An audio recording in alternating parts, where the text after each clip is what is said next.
సత్యసాయి జిల్లా పెనుకొండ నియోజకవర్గం శాసనసభ్యురాలు ఇటీవలే మంత్రిగా పదవి బాధ్యతలు తీసుకున్న సవితమ్మ సొంత జిల్లాకు చేరుకున్నారు. సవితమ్మకు బెంగళూరు ఎయిర్పోర్ట్ లో ఘన స్వాగతం లభించింది. తెలుగుదేశం పార్టీ శ్రేణులు, పార్టీ నాయకులు పెద్ద ఎత్తున తరలివచ్చి సవితమ్మకు స్వాగతం పలికారు. సవితమ్మ మొదటిసారిగా జిల్లాకు రావడంతో పెనుకొండ ప్రాంతం నుంచి సత్యసాయి జిల్లా వివిధ ప్రాంతాల నుంచి తెలుగుదేశం పార్టీ నాయకులు, శ్రేణులు భారీగా తరలివచ్చి స్వాగతం పలికారు.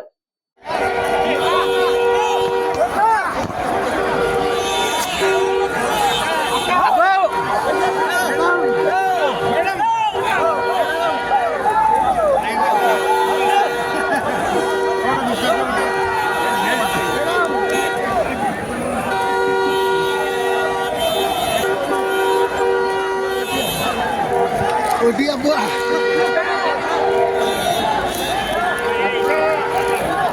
Agak.